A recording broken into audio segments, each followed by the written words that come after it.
میرے نبی پاک علیہ الصلوۃ والسلام کے غلام حضرت طارق بن عبداللہ رضی اللہ تعالیٰ عنہ فرماتے کلمہ پڑھنے سے پہلے ایک دفعہ ہمارا سارا قبیلہ تجارت کے لیے نکلا تھا، اور اس وقت منظر یہ ہوتا تھا کہ ہم اپنی عورتوں کو بھی ساتھ لے جاتے تھے۔ 6 مہینے سفر کرنا ہوتا تھا، اونٹ گھوڑے ہم بیچا کرتے تھے، عورتیں بھی ساتھ رہتی، کھاتے بھی پکاتے بھی۔ کہتے ایک سفر سے ہم واپس آ رہے تھے تو مدینے کے باہر صحرا میں ہم نے پڑاؤ کیا، اکیلے رسول پاک صلی اللہ علیہ وسلم، کہتے نبی پاک تنہا اکیلے، حضور نہ سیر کرتے کرتے ہمارے قافلے کے پاس سے گزرے، خیمے لگے تھے، پڑاؤ کیا، محبوب تشریف لے آئے۔ کہتے حضور سید عالم صلی اللہ تعالی وسلم تشریف لائے، کوئی قبیلے میں سے قافلے میں سے حضور کو جانتا نہیں تھا۔ ایک سرخ رنگ کا اونٹ تھا ہمارے سردار کا جو بکنے سے رہ گیا تھا، بڑا خوبصورت۔ کہتے نبی پاک کو پسند آ گیا۔ حضور پوچھنے لگے تم کون ہو؟ کہا جی مسافر ہے۔ کہاں سے آئے ہو؟ فلاں جگہ سے آئے ہیں۔ کس لیے آئے ہو؟ ہم تجارت کی غرض سے نکلے۔ اونٹ بیچو گے؟ بیچنا ہے۔ کتنے کا سودا طے ہوا؟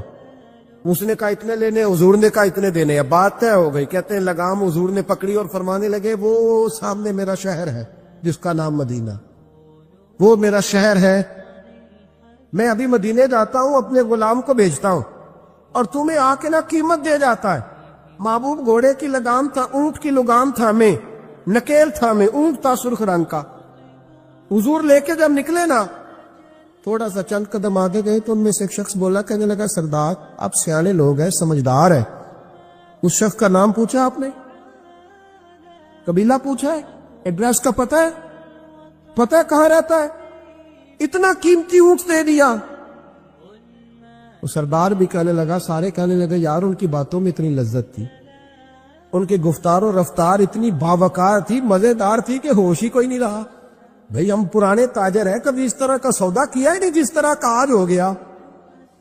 اوہو واقعی کچھ نہیں یاد رہا، کوئی سمجھ نہیں آئی۔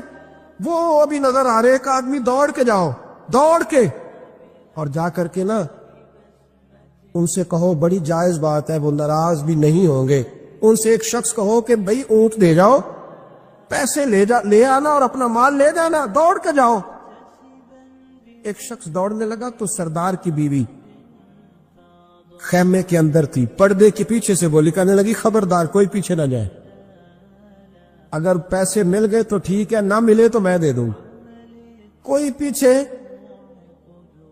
نہ، کوئی نہ جائے پیچھے۔ سردار کہنے لگا تو جانتی ہے؟ کہنے لگی نہیں۔ کہا گارنٹی کیوں دے رہی ہے؟ تو کہنے لگی تم نے ان کا چہرہ نہیں دیکھا؟ تم تو سودے کر رہے تھے، میں پردے کے پیچھے سے دیکھ رہی تھی۔ پیر مہر علی شاہ صاحب کو کسی نے کہا تھا نبی پاک کا حلیہ بیان کرے، بتائیں حضور کے کان مبارک کیسے تھے، آنکھیں کیسی تھی، ناک مبارک کیسی تھی، بینی مبارک کیسی تھی۔ تو پیر مہر علی شاہ صاحب کہنے لگے کوئی مثل نہیں ڈھولن دی، کہنے لگے مجھ سے نہیں بیان ہوتا حضور کا حلیہ، کوئی مثل نہیں ڈھولن دی، تو چپ کر مہر علی، ایتھے جا نہیں بولن دی، بس کر، تو بیان کر سکتا ہے اتنی طاقت۔ اعلیٰ حضرت نے کہا لم یاتی نذیر کپی ناظرن مثلے تو نشد، پید آ جانا۔ کہا حضور مثال تو تب آپ کی بنے گی نا، کوئی آپ کی طرح کا پیدا تو ہوگا، تبھی مثال بنے گی، تو جب ہوا ہی نہیں تو مثال کیسے بنے گی؟ کہنے لگی کوئی نہ جائے، نہ پیسے آئے تو میں دے دوں گی۔ میں تو پردے کے پیچھے سے دیکھ رہی تھی، ان کے چہرے کا وقار دیکھا، ان کی آنکھوں کی روشنی دیکھی، ان کے لفظوں کا حسن دیکھا۔ تم 50 باتیں کرتے تھے، وہ ایک جواب دیتے، اور گنے چنے لفظ بولتے تھے، ان کی سادگی کا وقار دیکھا۔ جانے دو، نہ پیسے آئے تو میں دوں گی۔ کہتے حضور گئے، تھوڑی دیر کے بعد ایک کالے رنگ کا حبشی غلام آیا، پیسے بھی پکڑے اور اپنی چادر میں نا کھجورے باندھ کے تو پیچھے ڈالی ہوئی، اور دیہاتی لوگ پیچھے نہیں ڈال لیتے، کھجورے ڈال کے پیچھے۔ کہتے ہیں وہ آئے اور ان کی آنے کا انداز بھی بڑا نرالا تھا۔ کہتے ہیں وہ جھومتے جھومتے اللہ کا ذکر کرتے، اللہ الصمد کرتے پہنچ گئے، اور آگے کہنے لگے تم سے میرے نبی نے اونٹ خریدا؟ تم سے؟ کہا ہم سے خریدا ہے۔ کہنے لگے یہ تمہارے پیسے؟ اور پھر چادر کھول کے صحرا پہ بچھا دی، کہنے لگے یہ تمہارے پیسے، اور کھجورے کھاؤ، میرے نبی نے تحفہ بھیجا ہے، کھاؤ، حضور نے تحفہ بھیجا ہے۔ تو وہ سردار کی بیوی اوٹ ہٹا کے کہنے لگی وہ کالے رنگ کے اکشی گلاب انہیں کھجوریں کھلا، اور مجھے اس عزت والی ماں کا نام بتا جس کے گھر میں ایسا لال پیدا ہوا، انہیں کھجوریں کھلا، اور مجھے اس عظمت والے باپ کا نام بتا جس کے گھر میں ایسا پھول کھلا ہے، وہ قبیلہ تو بتا تو صحیح، وہ کون تھے؟ 2 گھڑیاں رکے ہیں پر خوشبوئی پھیل گئی ہے، رنگ ہی بدل گیا، تار کوئی مثل نہ ڈھولن دی، تو چپ کر مہر علی ایتھے جا نہیں بولن دی۔ ایک روایت میری نظر سے گزری، اور کیا ہی انداز ہے، امام زرقانی نے لکھی، ایک صحابی ہیں حضرت ابو قرصافہ رضی اللہ تعالیٰ عنہ، حضرت ابو قرصافہ رضی اللہ تعالیٰ عنہ فرماتے میں چھوٹا تھا، میری اماں اور میری خالہ مجھے ساتھ لے گئی، میں نے کہا کہاں جانا ہے؟ کہنے لگے آؤ نبی پاک کا کلمہ پڑھنے جانا ہے، پڑھیے درود شریف صلی اللہ، سارے پڑھیے، پھر پڑھیے ایک دفعہ صلی اللہ تعالیٰ علیہ، حضور کا ذکر ہو تو فوراً درود پڑھنا چاہیے۔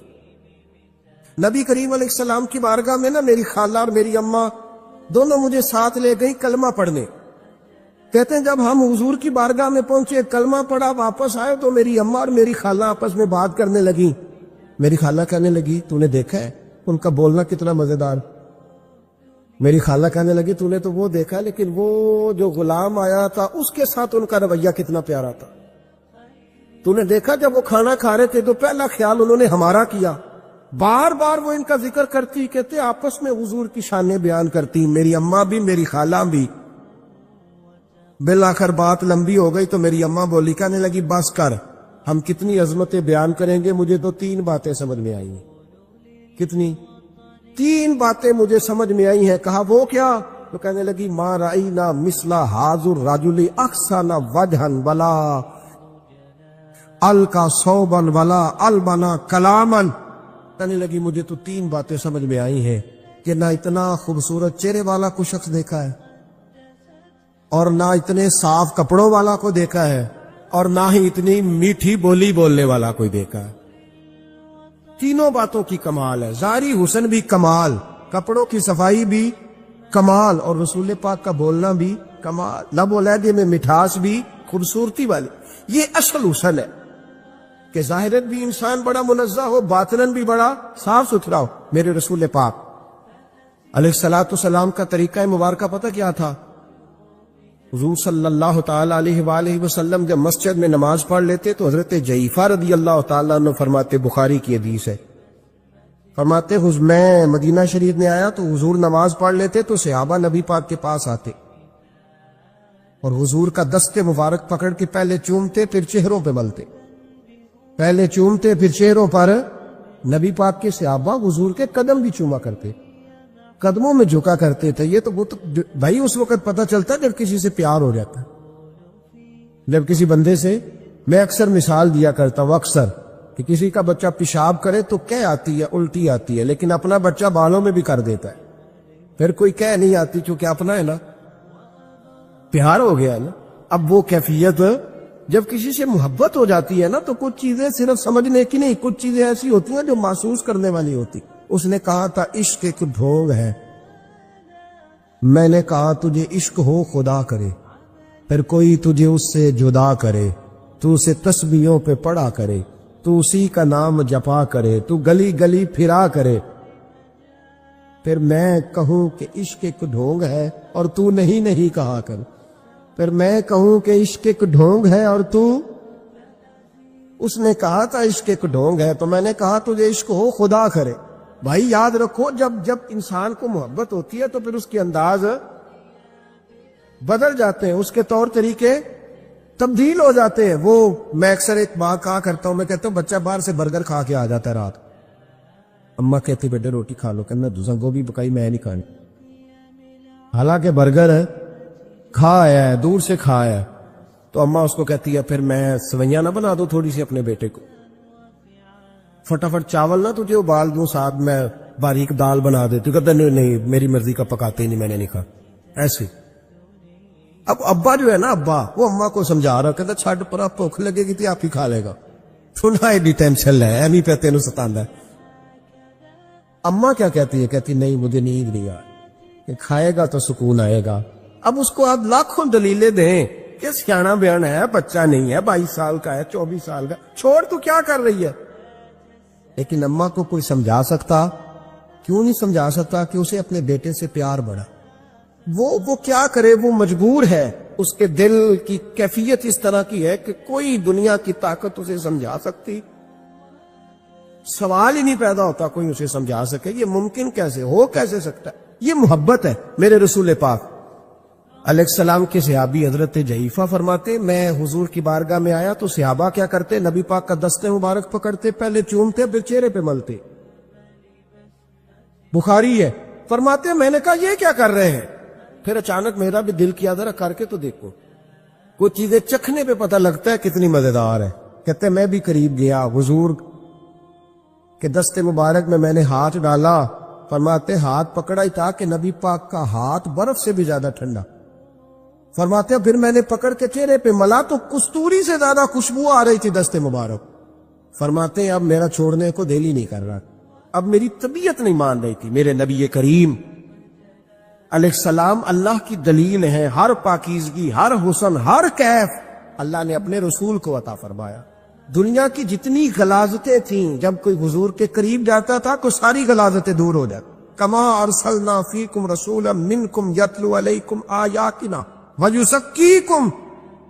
اللہ فرماتے میرے محبوب تم پر میری آیتیں پڑھیں گے اور تمہیں پاک فرما دے, تمہاری ساری ناپاکیاں نبی پاک دور کر دے, ہر غلاظت تم سے دور ہٹ جائے.